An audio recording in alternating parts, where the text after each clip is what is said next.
Selanjutnya, perhitungan dan analisis selisih BOP. Nah, jika perusahaan menggunakan metode full costing yang tadi, melihat ke slide 16, tarif dari full costing tadi adalah 140 per jam mesin. Sehingga BOP yang dibebankan kepada produk sesuai dengan jam mesin sesungguhnya, tadi kan di slide 18, jam mesin sesungguhnya adalah 75.000 ya, pakainya 75.000 bukan yang 80.000. Dikalikan tarif jam mesinnya adalah 140 sehingga ketemu 10.500.000.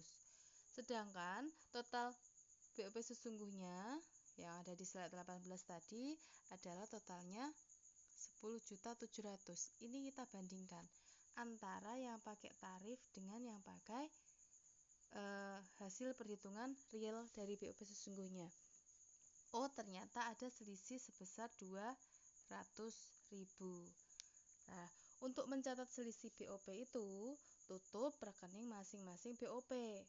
BOP yang dibebankan itu saat proses produksi sebelumnya dicatat di posisi kredit, sehingga tinggal dibalik.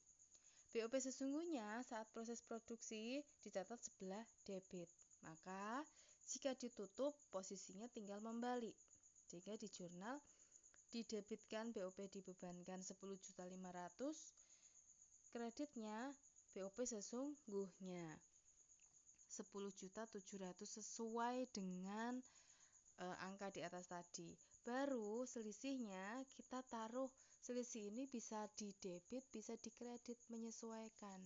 Ini akun penyeimbang. Kalau penyeimbang itu ibarat ganjel. Ganjel itu taruh di tempat yang lebih ringan. Kalau yang ringannya di debit, berarti selisih BOP-nya diletakkan di posisi debit. Nah, ini terlihat selisih BOP-nya di sebelah debit. Ini artinya selisih merugikan. Kenapa? Karena yang dibebankan yang pakai tarif itu ibaratnya anggarannya 10.500.000, realisasinya 10.700.000, berarti kita nomboi. Nah, seperti itu ya. Maka selisih merugikan atau selisih kurang, istilahnya selisih kurang dibebankan. Sedangkan yang pakai variable costing, yang tadi kan full costing, ini yang variable costing ya.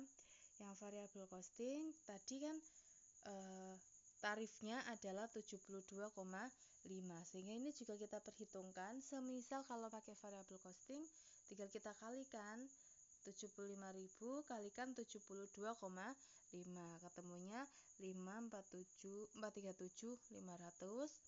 Sedangkan BOP yang sesungguhnya tadi yang khusus variable costing adalah 5.300.000. Loh, ini ada selisih, tapi selisihnya coba kita lihat antara pembebanan atau anggarannya dengan realnya lebih tinggi anggarannya.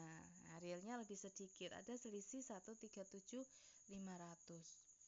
Sama, untuk mencatat selisih BOP tinggal dibalik atau tinggal ditutup, sehingga BOP dibebankan sama ya. Nah, BOP sesungguhnya juga sama 5.300.000. Yang berbeda apa? Letak dari posisi selisih BOP.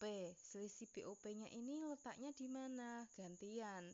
Tinggal kita lihat yang lebih ringan di posisi mana. Oh, yang ringan di posisi kredit, maka selisih BOP-nya diletakkan di posisi kredit. Lah, selisih BOP dilihat dari variable costing ini ternyata selisihnya selisih laba.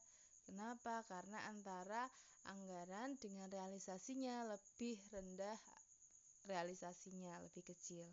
Sehingga ini ada nyereh. Nah, kalau bahasa Jawanya nyereh ya. Atau kita sebut dengan selisih lebih dibebankan, pembebanannya terlalu besar.